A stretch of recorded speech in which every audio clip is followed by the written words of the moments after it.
J'avais envie de vous raconter ce moment que j'ai vécu il y a une vingtaine d'années, où j'ai senti que pour la première fois, j'ai entendu cette voix intérieure qu'on appelle tous l'intuition. J'étais étudiante et un jour à l'université, je suis tombée sur une annonce qui parlait d'une présentation des bourses qui offraient la possibilité d'étudier 6 mois à l'étranger. C'était les fameuses bourses Erasmus. Alors je précise, jusqu'à ce moment-là, je n'avais jamais envisagé étudier à l'étranger. Ce n'était pas du tout un rêve que j'avais. Mais j'étais curieuse, alors je suis allée à la présentation, parce que j'avais envie de voir de quoi il s'agissait. En gros, il y avait une dizaine de places pour l'Espagne, pour les Pays-Bas, Angleterre et la France. Donc c'était des échanges entre les universités pendant 6 mois. Je connaissais aussi la plupart de ceux qui voulaient postuler, c'était les meilleurs étudiants de ma promo. Pour être éligible, il fallait réussir un test de langue à l'écrit et à l'oral et déposer un dossier. Pour moi, ça a été beaucoup plus facile de passer un test en anglais parce que c'était la langue que j'étudiais et le français, je ne l'avais pas pratiqué depuis le lycée.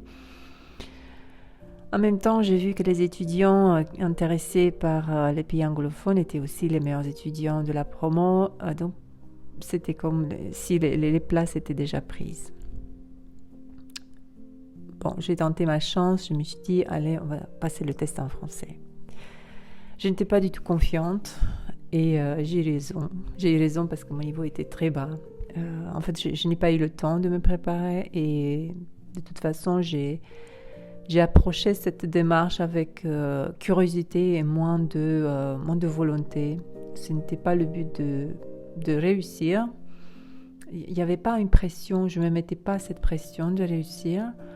C'était plutôt, ce que j'avais envie, c'était découvrir comment ça marche pour pouvoir vraiment mieux me préparer pour l'année prochaine. Pas mieux me préparer, mais déjà me préparer. Et donc j'ai vu à l'examen, donc je suis sortie de la salle d'examen, je me suis dit bon, c'est mon niveau, c'est ok, j'ai tenté, je sais ce qu'il faut faire pour l'année prochaine, bon, je m'arrête là. Et c'est à ce moment-là, et je me souviendrai toute ma vie, j'étais dans le couloir de la faculté, à peine sortie de la salle de l'examen, et quelque chose m'a arrêtée. Je me suis arrêtée, je ne sais pas combien de temps je suis restée comme ça. Et c'est à ce moment-là que j'ai entendu une voix, un son qui venait de l'intérieur en même temps. Si je devais le localiser, ça serait au niveau du cœur.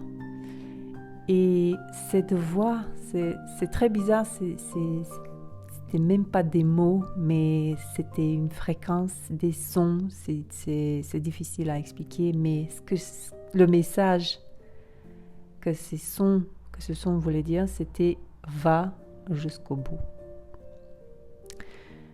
Bon, petite parenthèse, « va jusqu'au bout », en fait, le message était en roumain. et ça m'a apaisée. Et ça m'a apaisée, j'ai compris qu'il fallait quand même que, malgré les résultats faibles de mon examen de français, de construire, déposer quand même le dossier. Donc voilà, c'est la première fois que ça m'est arrivé.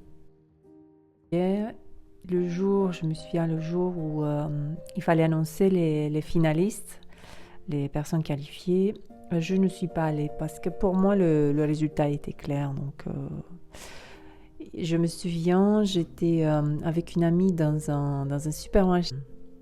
J'ai eu un coup de fil d'une collègue qui, elle s'était qualifiée pour l'Espagne, une bourse en Espagne. Et il m'appelle et me dit « Tu t'es qualifiée sur la dernière position pour la France. » J'ai réussi d'abord parce que je suis allée jusqu'au bout. Et je suis allée jusqu'au bout parce que j'ai écouté cette voix qui a parlé à travers moi. Et aussi parce que finalement, je n'ai pas eu de concurrence. Donc, j'ai été la dernière sur les 11 places. Je n'ai pas eu le choix de la ville, mais c'est ainsi que j'ai eu la chance de découvrir la belle région d'Auvergne. Et 20 ans après, la France est ma deuxième maison, mon deuxième pays. Et cette voix intérieure est intervenue à un moment décisif. Ça a été comme un carrefour dans ma vie. Et s'il y a une morale dans cette histoire, à part l'écoute de l'intuition, c'est aussi que la vie a pour nous des cadeaux, des expériences beaucoup plus riches et épanouissantes que la vision étroite de notre mental peut percevoir. Le mental, il fonctionne avec des images, expériences du passé. Il ne peut pas voir la beauté, la richesse, la grandeur de ce qu'on peut vivre. Et je pense qu'on est tous à tout moment au bon endroit, au meilleur endroit pour nous, et apprendre à écouter cette voix, à s'écouter, ça aide à rendre la vie beaucoup plus fluide et à éliminer toutes ces résistances qui nous empêchent de vivre des expériences hors du commun et de voir vraiment la vie comme un cadeau, comme elle est en fait. Écouter son intuition, c'est aussi une question de courage et de foi surtout, parce qu'on ne sait pas toujours la destination où ça va nous amener, mais ce qu'il faut savoir, c'est que l'intuition est connectée à une partie beaucoup plus sage, à une partie qui voit beaucoup plus grand et plus large que nous. Il faut juste s'abandonner. Voilà pour mon petit partage d'aujourd'hui. J'espère que mon histoire aidera quelqu'un qui aurait besoin d'entendre ça.